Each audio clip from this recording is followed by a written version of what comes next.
Hello and welcome to day 25 of revising UPSC previous year question. And in this video, I'm going to cover the fifth essay of the year 2025. Also, today I'm not feeling well. I'm sick from yesterday. So my voice may sound like a bit lazy, but it is how it is. So let's get started with the fifth essay of the year 2025. Muddy water is best cleared by leaving it alone.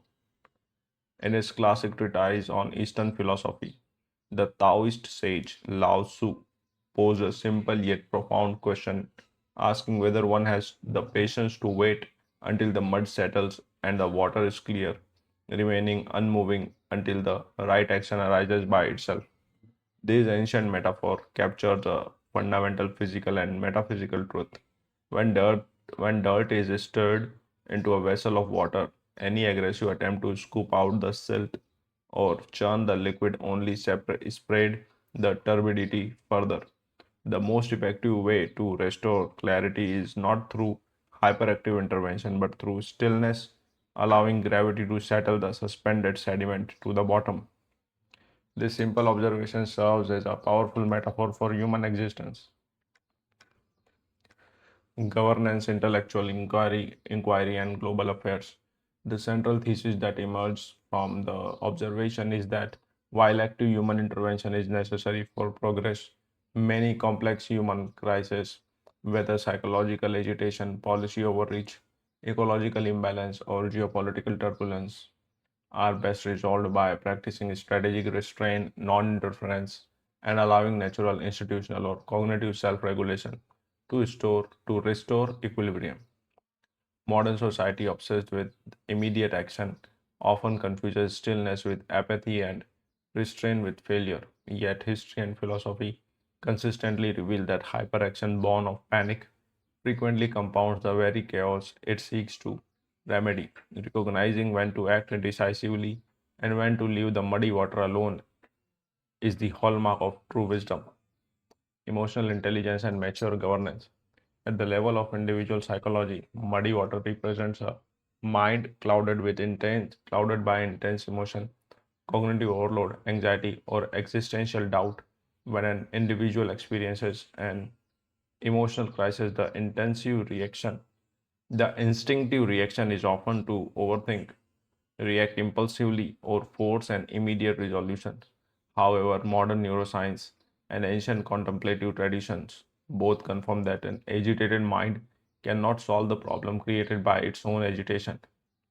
In Eastern philosophy, the mind is frequently linked to a restless monkey continuously jumping from branch to branch. In the Buddhist tradition of Vipassana, practitioners are taught not to suppress or fight intrusive thoughts, but to observe them with equanimity, a state known as upekha. By sitting quietly and refusing to react to the mental turbulence, the cognitive mud settles on its own, revealing the underlying clarity of consciousness. Psychological science mirrors this insight through the framework of emotional regulation.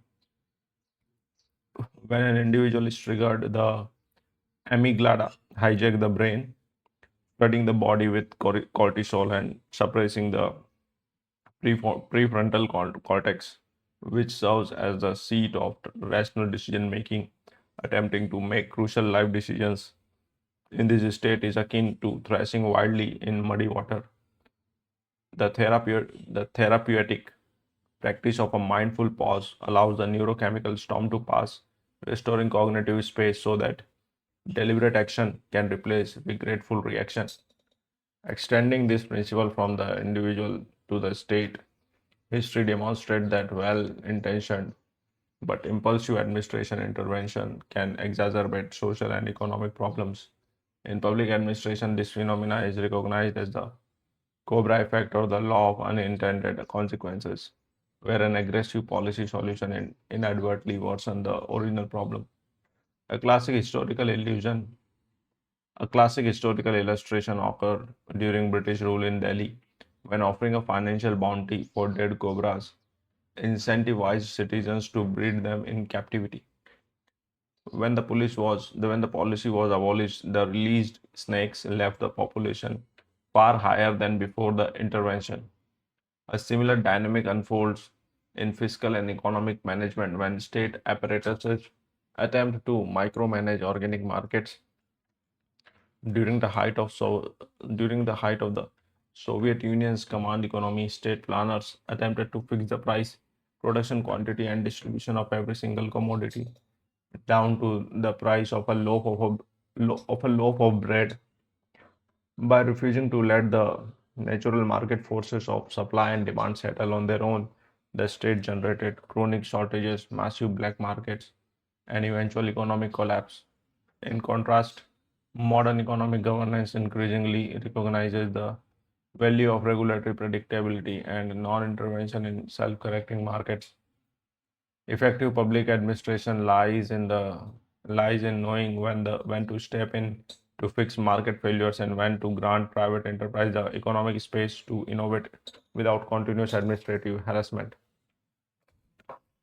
In environmental sciences, the metaphor of muddy water finding its own clarity is a literal and ecological reality. Industrial civilization has long operated on the anthropocentric assumption that nature is a passive entity requiring constant human manipulation, management, and control. Yet environmental history reveals that ecological system possesses an extraordinary capacity for self-repair in human pressure is simply removed. A remarkable real-world demonstration occurred in the Chernobyl exclusion zone following the catastrophic nuclear meltdown in 1986. Following the complete evacuation of a human population, scientists predict a biological wasteland. Instead, the total absence of human disturbance, agriculture, industrial pollution, construction, and poaching allowed nature to reclaim the territory, transforming the area into a thriving wildlife sanctuary populated by wolves, bears, bison, and rare bird species. Similarly, the concept of rewilding in modern conservation biology represents a radical shift from active habitat manipulation to strategic non-interference.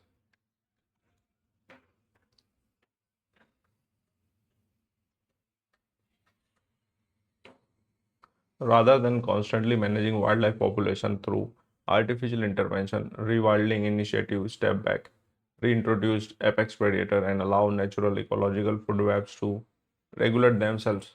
At a global scale, international environmental governance recognizes that achieving sustainable development requires giving marine and terrestrial ecosystem the spatial freedom to regenerate naturally by curbing overexploitation. In international relations, the instinct to intervene immediately in every distant conflict often converts regional instability into global disaster. The doctrine of strategic patience acknowledges that in complex multi-actor conflicts, rash military or diplomatic intervention often stirs the geopolitical mud, creating power vacuums and prolonged civil wars. The 2003 military invasion of Iraq stands as a strategic testament to the dangers of reckless interventionism, driven by a desire to forcibly mark the Middle East. Foreign intervention dismantled state institutions, dissolved the national army, and created power vacuum. Instead of establishing order, the intervention stirred up deep-seated sectarian fractures, giving birth to global terrorist networks and destabilizing the entire region for decades. Conversely, history celebrates instances where diplomatic restraint and patience prevented catastrophic outcomes. During the 1962 Cuban Missile Crisis, when the United States and the Soviet Union hovered on the brink of nuclear war, hawks within the military urged an immediate aggressive airstrike on Soviet missile sites in Cuba. President John F. Kennedy wisely resisted this knee-jerk aggression, implementing a naval blockade and granting time and space for covert diplomatic negotiation to unfold. By exercising patience and letting the immediate panic cool, Both superpowers found a peaceful exit strategy, saving humanity from the thermonuclear destruction. While the wisdom of leaving muddy water alone offers a profound corrective to hyperaction, it is vital to avoid elevating non interference into an absolute dogma driven passivity. There is a fundamental difference between strategic restraint and irresponsible inaction born, on, born of administrative paralysis. Leaving muddy water alone works only when the system possesses inherent self correcting capacity and when time works in favor of resolution. However, when faced with acute toxicity, acute structural violence, or irreversible harm, leaving the water alone leads to catastrophe.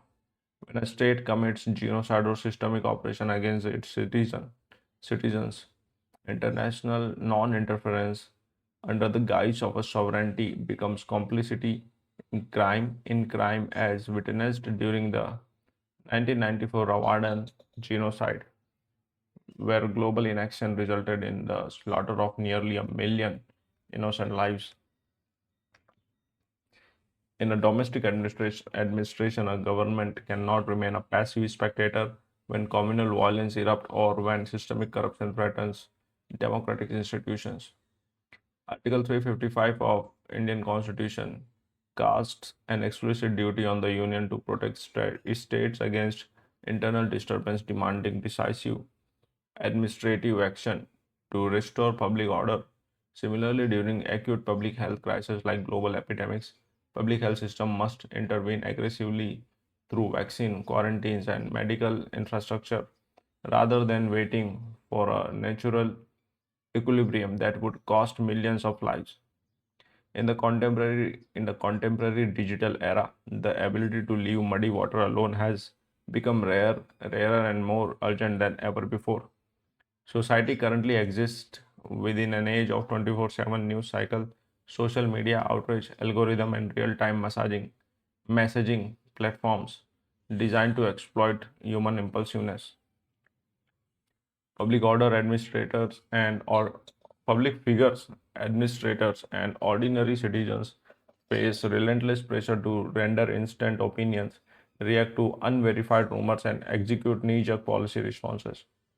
This hyper-connected turbulence degrades public discourse, incentivizes sensationalism, and leads to deep social polarization.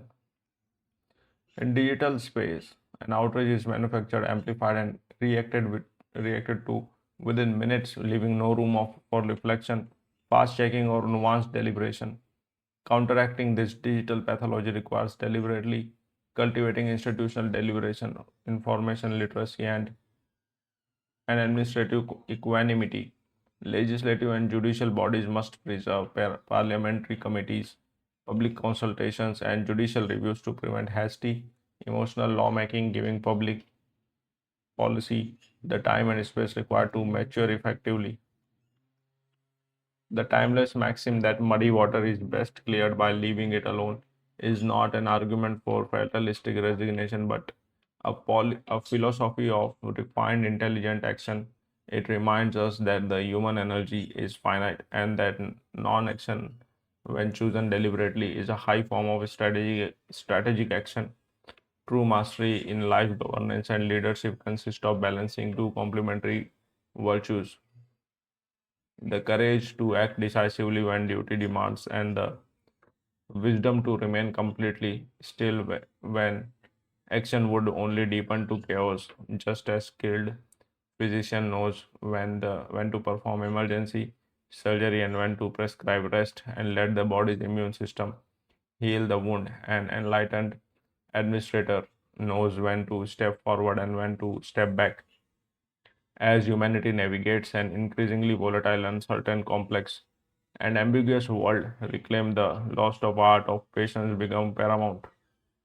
By learning to quiet by learning to quiet the restless mind, restrain impulsive policy overreach, respect nature's regenerative rhythms, and practice diplomatic patience, society can navigate the storm of the 21st century when leaders possesses the clarity and courage to sit quietly with the muddy water of life The silt of panic eventually settles, revealing the pristine, reflective surface of truth, peace, and wise action.